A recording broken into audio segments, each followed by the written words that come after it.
नमस्कार दोस्तों, स्वागत है आप सभी का हमारे YouTube चैनल क्रिएटिव आइडिया में। आज की इस वीडियो में हम लोग बात करने वाले हैं अध्याय 1 समुच्चय सेट्स के बारे में, जो कि क्लास 11th का है।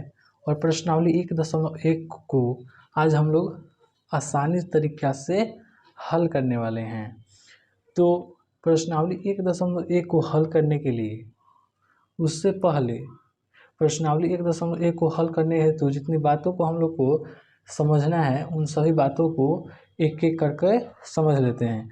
अगर आप चाहते हैं कि पूरे क्लास 11th का प्रश्नावली को हल किया जाए तो आप इस चैनल से जुड़ सकते हैं। तो चलिए बिना देर करते हुए हम लोग तो पहले एक एक बातों को समझ लेते हैं ताकि प्रश्नावली 1.1 को बनाने में हम लोग को क्या हो, सहायता हो। तो चलिए अभी हम यहाँ पे देख रहे हैं प्रश्नावली 1.1 को हल करने के हेतु आवश्यक बातें। देखिए पहले है भूमिका। जितना भी चलेंगे हम सभी NCERT बुक पर आधारित होगा, ठीक। देखिए समुच्चय के बारे में पढ़ रहे हैं, समुच्चय का प्रश्नावली कर रहे हैं तो समुच्चय कहेंगे किसे। देखिए लिखा गया है विभिन्न वस्तुओं के सुपरिभाषित संग्रह को समुच्चय कहते हैं। अर्थात क्या मतलब विभिन्न वस्तु होगा, मतलब तरह तरह की वस्तु हो सकती हैं, ठीक है। उसका जो सुपरिभाषित संग्रह होगा उसी को आप क्या बोलिएगा, समुच्चय बोलिएगा। जैसे ताश की गड्डी अर्थात अब देखिए ताश की गड्डी ले लीजिए आप, ठीक। और उस ताश की गड्डी में ताश के अलावा कुछ और होगा थोड़ी ना, ठीक। तो वो क्या है, ताश की गड्डी सुपरिभाषित है, इसलिए ताश की गड्डी क्या होगा, समुच्चय होगा, ठीक। और दूसरा एग्जाम्पल यहाँ पर हमने लिया है अंग्रेजी वर्णमाला के स्वर आदि, ठीक। अंग्रेजी वर्णमाला के स्वर कौन कौन से होते हैं, A, E, I, O and U। तो इसके भी अलावा कोई होता है क्या, अंग्रेजी वर्णमाला के स्वर नहीं होता है। तो ये क्या है, सुपरिभाषित है, ठीक। तो ये क्या होगा, समुच्चय होगा, ठीक। अब यहाँ पे लिखा गया है, थोड़ा समुच्चय के इतिहास के बारे में बात कर लेते हैं। समुच्चय सिद्धांत का विकास जर्मन गणितज्ञ जॉर्ज कैंटर, जिनका जन्म कब हुआ था, 1845 में हुआ था तथा मृत्यु 1918 ईस्वी में हुई थी, द्वारा किया गया था। जो समुच्चय है इसका सिद्धांत का विकास किसने किया, वो जॉर्ज कैंटर नामक वैज्ञानिक ने किया। कहाँ के रहने वाले थे, तो जर्मन के रहने वाले थे, ठीक। और उनका जन्म हुआ था 1845 में तथा मृत्यु हुई थी 1918 में। अब 1.2 इसके बारे में देखते हैं, ठीक। अब देखिए यहाँ पे है समुच्चय और उनका निरूपण।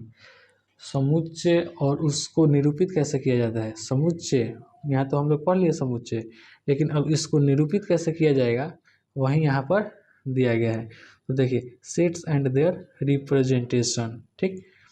मतलब समुच्चय और उनका निरूपण कैसे किया जाएगा। देखिए समुच्चयों को अंग्रेजी वर्णमाला के बड़े अक्षरों द्वारा सूचित किया जाता है।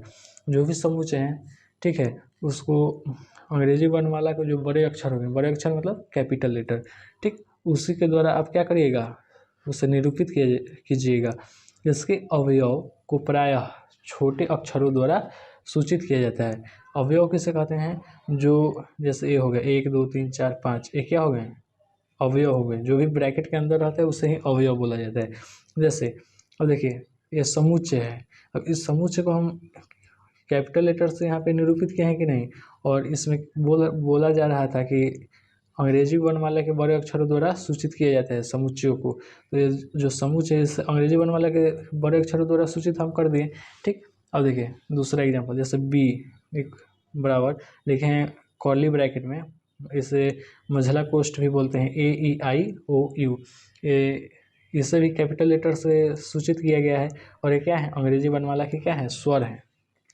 अब देखिए 1.3, ठीक। अब 1.3 में क्या है, समुच्चयों को लिखने का तरीका। समुच्चय को कैसे लिखा जाता है, देखिए मेथड टू राइट सेट्स, ठीक। देखिए समुच्चय को लिखने का 2 तरीका होता है। पहला समुच्चय रूप, जैसे अंग्रेजी में कहा जाता है रोस्टर फॉर्म, और दूसरा है समुच्चय निर्माण रूप अर्थात सेट बिल्डर फॉर्म। तो अब एक एक कर पढ़ लेते हैं। तो पहला है रोस्टर रूप। तो रोस्टर रूप देखते हैं। रोस्टर रूप, रोस्टर फॉर्म। इस विधि में समुच्चय के अवयवों को मझले कोष्ठक के अंदर कॉमा देकर लिखा जाता है। इन अवयवों को लिखने के क्रम में दोहराया नहीं जाता है। जैसे यहाँ पे बोला जा रहा है आपको कि इस विधि में जो समुच्चय होंगे उनके जो अवयव होंगे, जैसे यहाँ पे अवयव था तो ये इन अवयवों को मझले कोष्ठ में रखना है, ठीक। और जो जैसे मान लीजिए एक है और एक दो बार होता है तो उन्हें नहीं लिखना है। जैसे देखिए यहाँ पे एग्जाम्पल, जैसे मैथमेटिक्स को आपको लिखना है रोस्टर रूप में, तो देखिए कैपिटल लेटर से पहले दर्शा दें, निरूपित कर दें, क्योंकि समुच्चय को कैपिटल लेटर से डिनोट किया जाता है, ठीक। और कर्ली ब्रैकेट दोनों तरफ है। अब देखिए मैथमेटिक्स, तो देखिए एम लिख दें, ए लिख दें, टी है टी लिख दें, एच है एच लिख दें, ई है ई लिख दें। लेकिन फिर से यहाँ एम आ रहा है, चूँकि यहाँ पे एम हो गया तो यहाँ पे रूल में बताया गया कि आपको दोहराना नहीं है, तो हम एम को क्या करेंगे, छोड़ देंगे। तो देखिए एम को नहीं लिखे हैं ई के बाद, फिर टी यहाँ पे आ गया है तो टी को भी दोहराना नहीं है, ठीक। तो टी भी नहीं लिखे हैं। और सी और एस बचा, तो सी और एस नहीं है, सिंगल है दोनों, तो इसमें सी और एस लिख दिए, ठीक। अब दूसरा है समुच्चय निर्माण रूप। चलिए समुच्चय निर्माण रूप के बारे में थोड़ा समझ लेते हैं। समुच्चय निर्माण रूप, सेट बिल्डर फॉर्म। इस विधि में समुच्चयों के अवयवों को, ठीक है, जो समुच्चय का अवयव होगा, जैसे ए अवयव था, यहाँ पे ए अवयव था, ठीक। तो इस अवयवों को क्या मान लीजिएगा, एक्स मानते हुए उनके गुणों के आधार पर, ठीक है, उसका जो गुण होगा उसके आधार पर मझले कोष्ठक के अंदर लिखा जाता है। जैसे ए ई आई ओ यू, ये क्या है, अंग्रेजी वर्णमाला के स्वर है कि नहीं। अब इसको लिखना है हमें किस में, समुच्चय निर्माण रूप में, सेट बिल्डर फॉर्म में। तो देखिए पहले हम कैपिटल लेटर से डिनोट कर दिए, यहाँ पे नहीं दिख रहा होगा, अब दिखेगा। यहाँ पे कैपिटल लेटर से डिनोट कर दिए, ठीक, क्योंकि समुच्चय को कैपिटल लेटर से डिनोट किया जाता है, ठीक। अब देखिए, अब कर्ली ब्रैकेट मझला कोष्ठ कर दिए। अब एक्स मानते हुए, यहाँ पे बोला है एक्स मानते हुए, तो एक्स और सच डैट एक्स कॉमा, ये सभी क्या है, अंग्रेजी वर्णमाला के स्वर हैं, और फिर कर्ली ब्रैकेट। तो ये क्या हो जाएगा, समुच्चय निर्माण रूप। अगर आप इतनी बातों को समझ लेते हैं तो आप प्रश्नावली 1.1 को अच्छे से कॉन्सेप्ट में कर लीजिएगा, ठीक। तो चलिए हम लोग बिना देर करते हुए प्रश्नावली 1.1 की ओर चलते हैं। तो आइए अब हम लोग सॉल्व करेंगे प्रश्नावली 1.1 को। अब हमने पूरे जितना बातों को समझना था उन सभी बातों को हमने समझ लिया, ठीक। अब हम लोग प्रश्नावली 1.1 को हल करते हैं। लिखा गया है यहाँ पे, निम्नलिखित में कौन से समुच्चय हैं, ठीक। निम्नलिखित में कौन से समुच्चय हैं, अपने उत्तर का औचित्य बताइए। जैसे इसमें जो प्रश्न है इसमें कौन सा समुच्चय है, ठीक है, और उसके बारे में आपको बताना है क्या, अपने उत्तर का औचित्य है, ठीक। तो चलिए यहाँ पे पहले प्रश्न को ही पढ़ लिया जाए। पहला प्रश्न है, जे अक्षर से प्रारंभ होने वाले वर्ष के सभी महीनों का संग्रह। अर्थात यहाँ पे लिखा गया है जे अक्षर से प्रारंभ होने वाले वर्ष के सभी महीनों का संग्रह, ठीक। तो आप जानते हैं ना जे अक्षर से कौन कौन सा महीना शुरू होता है, नहीं जानते हैं। चलिए एक बार देख लेते हैं कौन कौन सा। तो देखिए जनवरी, फरवरी, मार्च, अप्रैल, मई, जून, जुलाई, अगस्त, सितंबर, अक्टूबर, नवंबर और दिसंबर, ठीक। ये जो 12 महीना होते हैं, ठीक। अब इसमें बोल रहा है आपको, ठीक, इसमें बोल रहा है कि जे अक्षर से, तो देखिए जनवरी क्या जे अक्षर से प्रारंभ होता है क्या जी, हाँ होता है, ठीक है। देखिए शुरू में ही जे है। फरवरी होता है क्या, फरवरी नहीं होता है, जनवरी होता है, ठीक। मार्च होता है क्या, शुरू में देखिए एम है और जे से बोल रहे हैं तो ये भी नहीं होगा। अप्रैल ए है, जे नहीं है, ये भी नहीं होगा। मई ये भी नहीं होगा क्योंकि जे शुरू में नहीं है। जून होगा क्या, जी होगा, क्योंकि शुरू में क्या है, जे से यह शुरू हो रहा है, ठीक। अब देखिए जुलाई, ये भी जे से शुरू हो रहा है, ठीक। अगस्त ये नहीं हो रहा है, ए से शुरू हो रहा है, जे से शुरू नहीं हो रहा है, ठीक। अब देखिए सितंबर, सितंबर एस से शुरू हो रहा है, जे से शुरू नहीं हो रहा है, तो ये भी गलत हो जाएगा। अक्टूबर ये ओ से शुरू हो रहा है, जे से शुरू नहीं हो रहा है, ठीक, ये भी गलत। नवंबर ये एन से शुरू हो रहा है, अर्थात ये भी नहीं होगा। दिसंबर डी से शुरू हो रहा है, इसलिए ये भी नहीं होगा, ठीक।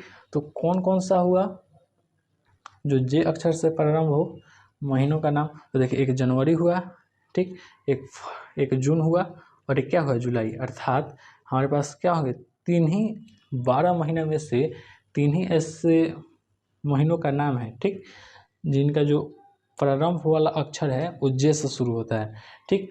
तो इसका आंसर अब हम लोग क्या लिखेंगे, इसका आंसर लिखेंगे यह सुपरिभाषित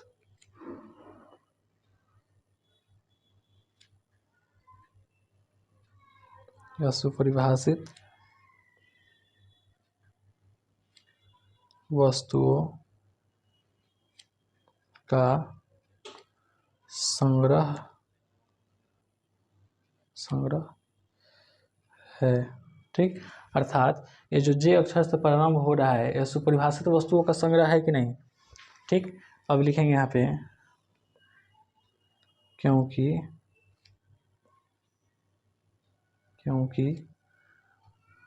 जे अक्षर से प्रारंभ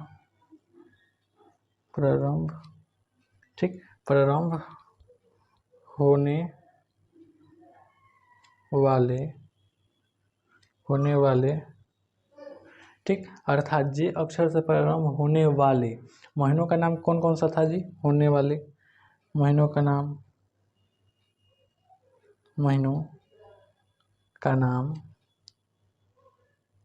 कौन कौन था, महीनों का नाम जनवरी, जून तथा जुलाई है, जो कि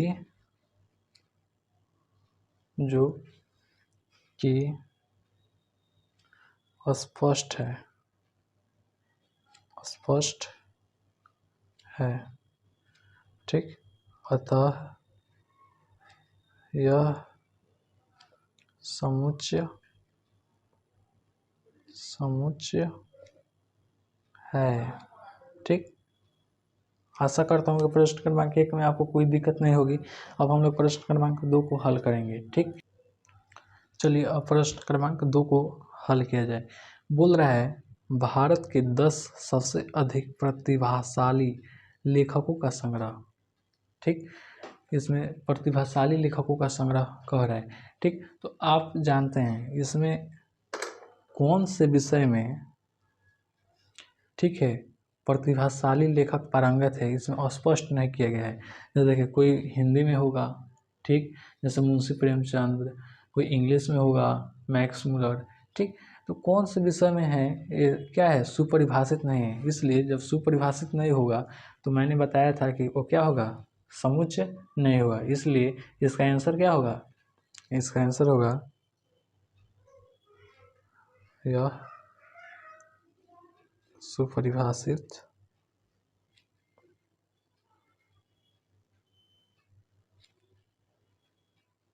लेखकों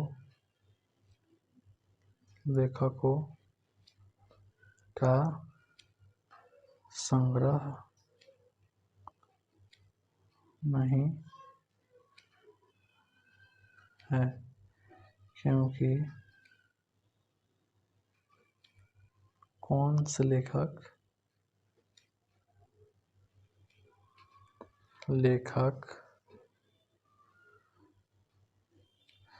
किस विषय में पारंगत हैं वह यहाँ पर स्पष्ट नहीं किया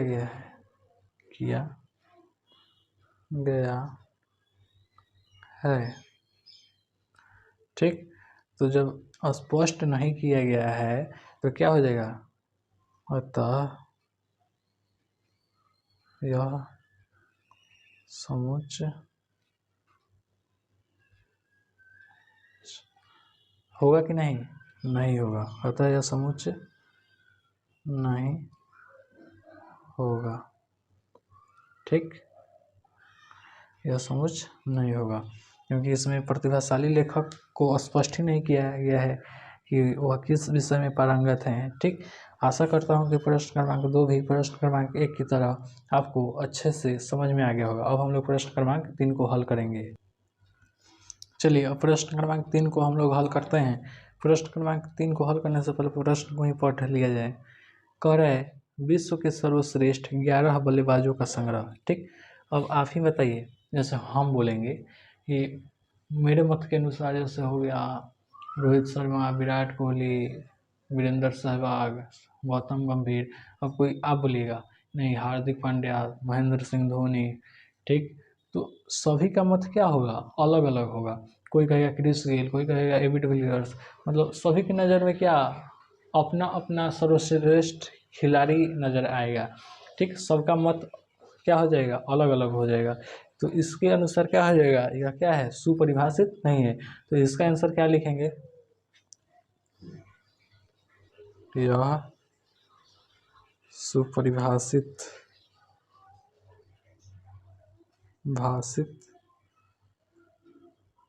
सुपरिभाषित सर्वश्रेष्ठ 11 बल्लेबाजों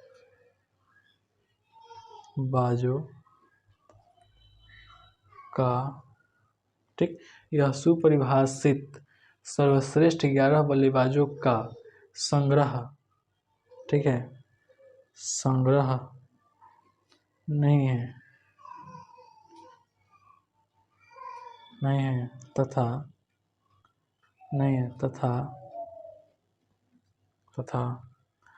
सभी व्यक्ति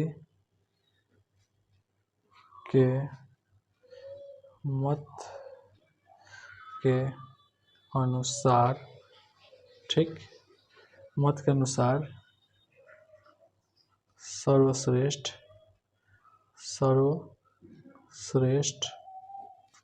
11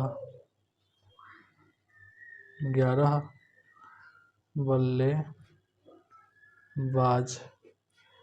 अलग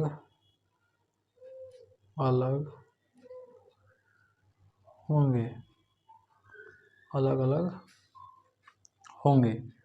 ठीक, 11 बल्लेबाज अलग अलग होंगे। ठीक, अलग अलग होंगे तथा यह स्पष्ट। ठीक है, यह स्पष्ट नहीं हो पा रहा है, इसलिए यह समुच्चय नहीं होगा।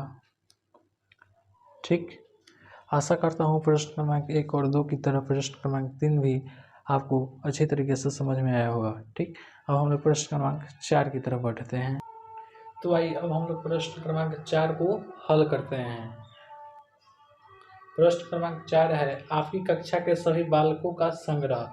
ठीक, तो आप जानते हैं जैसे आप क्लास 11th में पढ़ते हैं, तो क्लास 11th में आप जानते हैं कि मेरे क्लास में मतलब कौन कौन पढ़ता है। जैसे अपने पूरे फ्रेंड के नाम जानते होंगे। ठीक, मतलब आप इतना जानते हैं कि क्लास 11th में कौन कौन पढ़ता है, तो क्या है, सुपरिभाषित है कि नहीं। जैसे मान लीजिए आप क्लास 10th में थे, तो क्लास 10th में कौन कौन पढ़ता था ये भी आप जानते हैं। ठीक, तो क्या लिखेंगे,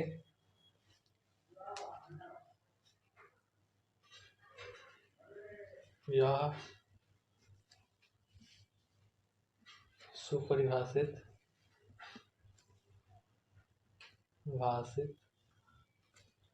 सभी बालकों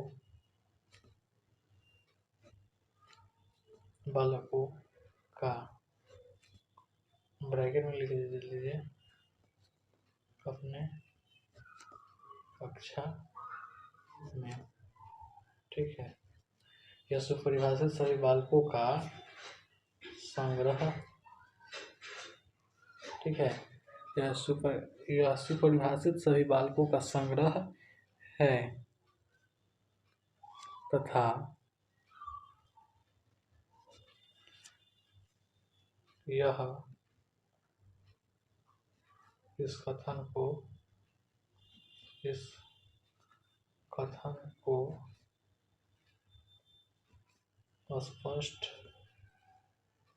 स्पष्ट कर रहा है। तो क्या हो जाएगा? अतः यह समुच्चय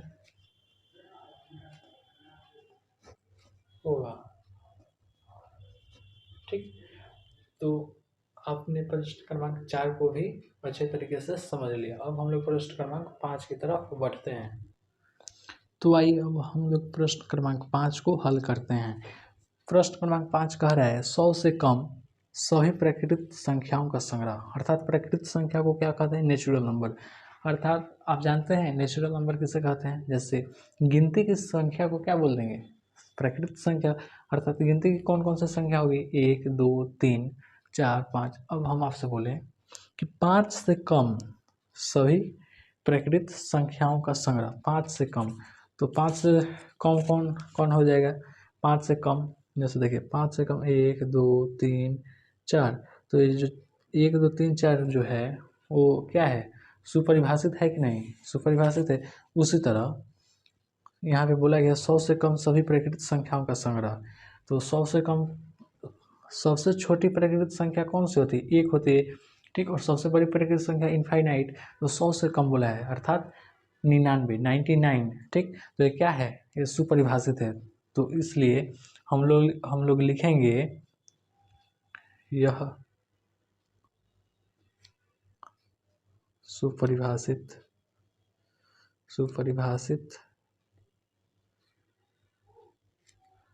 प्राकृत संख्याओं का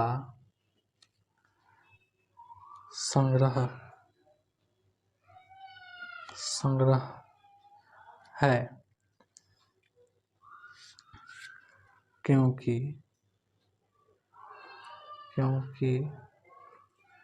100 से कम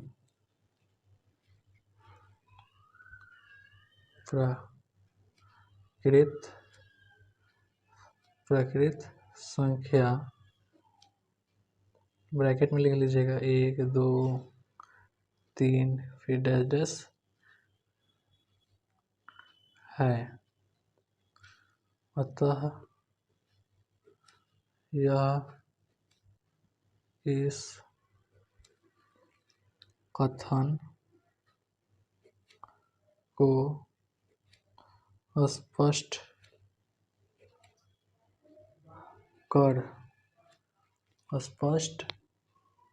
ठीक है। यहाँ पे हम लिखे हैं 100 से कम, ठीक। और यहाँ लिखे हैं, दिखाई नहीं दे रहा होगा, ऐसे रुके पेपर, ठीक। अब दिखाई दे रहा होगा 100 से कम लिखे यहाँ, और यहाँ पे लिखे इस कथन को स्पष्ट कर रहा है।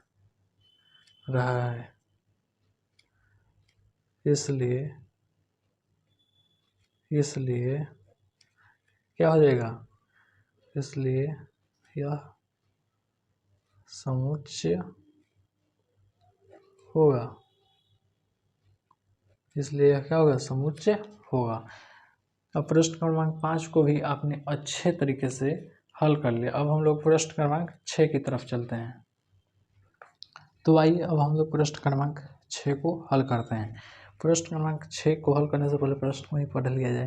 प्रश्न क्रमांक 6 है लेखक प्रेमचंद्र द्वारा लिखित उपन्यासों का संग्रह, ठीक।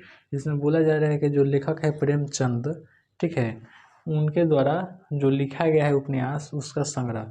जैसे आप मान लीजिए एक पुस्तकालय में जा रहे हैं, ठीक, अगर आप मांगेंगे उस पुस्तकालय में जो दुकानदार होंगे, ठीक, अगर उनसे आप मांग लिए कि हमें प्रेमचंद्र द्वारा लिखित जितनी भी किताबें हैं, ठीक है, उन सभी बुक को मुझे दीजिए, तो क्या वो लेखक है महर्षि वेद व्यास द्वारा जो लिखा होगा बुक वो लेकर आया कि प्रेमचंद्र द्वारा लिखा गया जो बुक होगा वो लेकर आएगा? ठीक, तो आप समझ सकते हैं इन सभी बातों से। तो इसका आंसर जानते हैं क्या होगा? लिखेंगे यह सुपरिभाषित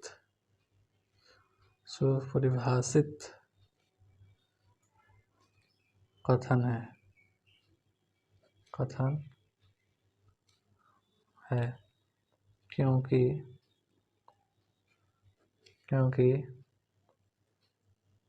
किसी पुस्तकालय में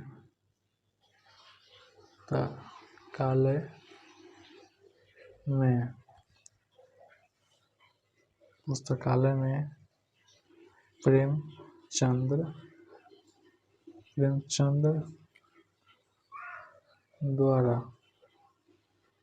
द्वारा लिखित पुस्तकों को मांगने पर उन्हीं के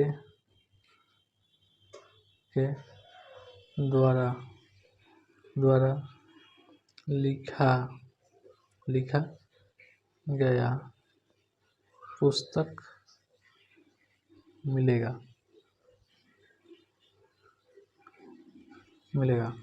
अतः यह इस कथन को स्पष्ट कर रहा है। इसलिए यह क्या हो जाएगा जी? इसलिए यह समुच्चय होगा। ठीक, प्रश्न क्रमांक 6 भी आप लोगों ने अच्छे तरीके से समझ लिया। इस चैनल पर आपको पूरे क्लास 6 to 12 तक जितने भी मैथ की प्रश्नावलियाँ हैं उन सभी को डिटेल में समझाया जाएगा तथा उनको हल किया जाएगा। अब हम लोग प्रश्न क्रमांक 7 की तरफ बढ़ते हैं। चलिए अब हम लोग प्रश्न क्रमांक 7 को हल करते हैं। प्रश्न क्रमांक 7 है सभी समपूर्णांकों का संग्रह। अच्छा, पहले ये बताइए आप पूर्णांक कहते किसे हैं? तो देखिए पूर्णांक आप किसे कहिएगा? जैसे ए नंबर लाइन हो गया, ठीक, ए नंबर लाइन हो गया, ठीक, मिड पॉइंट पे क्या होता है? 0, और इधर जाने पर 1 2 3, मतलब इधर जाने पर क्या होता है? पॉजिटिव, और इधर निगेटिव, -1 -2 -, अर्थात धनात्मक तथा ऋणात्मक संख्याओं के संग्रह को ही आप क्या कहिएगा? पूर्णांक कहिएगा। ठीक, अब पूर्णांक कहिएगा तो अब हम इसका आंसर लिखते हैं। ठीक, यह सुपरिभाषित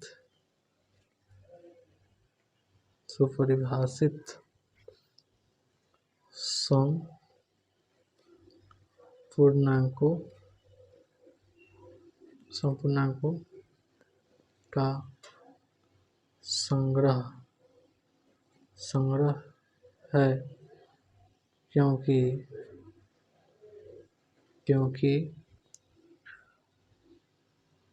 ठीक है, यहाँ पे हम लिखेंगे यह सुपरिभाषित संपूर्णांकों का संग्रह है क्योंकि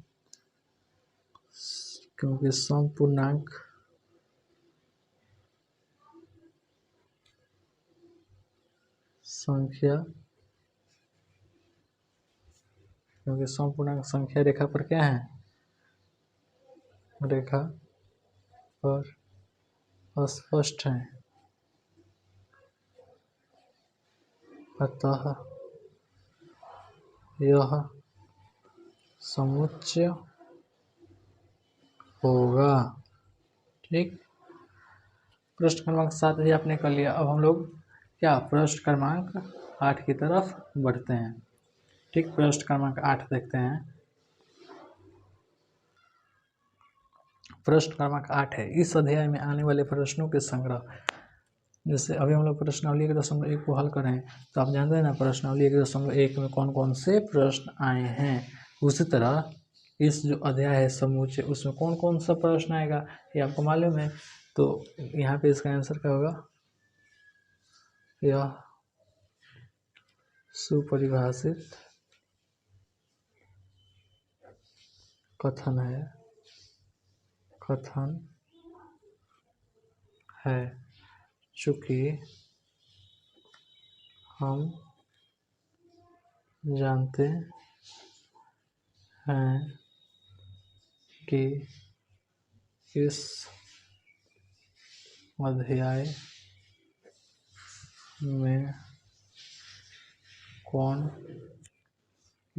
में कौन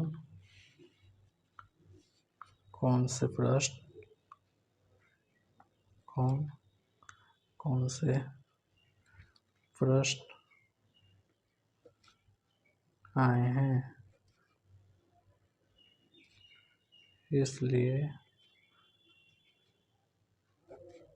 यह कथन स्पष्ट है। अतः यह समुच्चय होगा। ठीक, यहाँ तक आपने समझ लिया। अब हम लोग प्रश्न क्रमांक 9 की तरफ बढ़ते हैं और यह प्रश्न आपके प्रश्नावली 1.1 के प्रश्न क्रमांक 1 का अंतिम क्वेश्चन होने वाला है।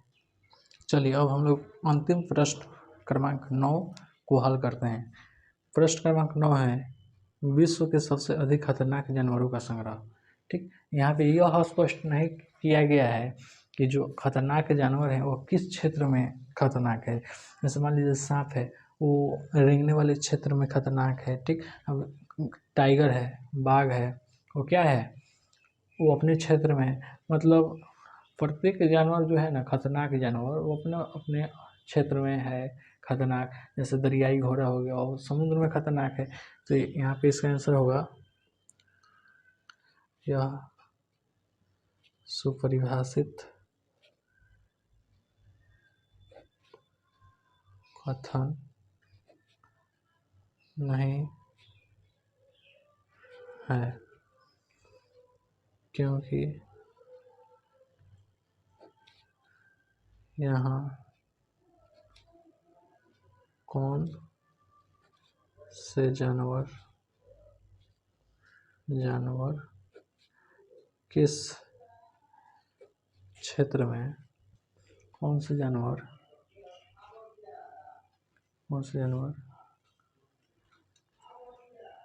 किस क्षेत्र में खतरनाक है,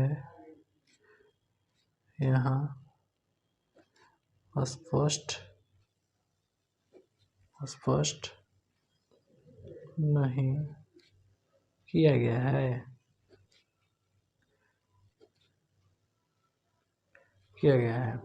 अतः यह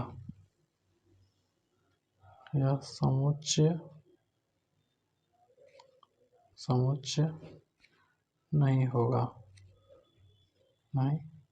होगा। ठीक, अतः यह समुच्चय नहीं होगा। समझ गए। चलिए, तो आज की वीडियो में हम लोग इतना ही बात करेंगे। आशा करता हूँ कि आपने प्रश्न क्रमांक 1 को अच्छी तरीके से समझ लिया। अब आप लिख सकते हैं। मिलते हैं छोटे से ब्रेक के बाद, तब तक धन्यवाद।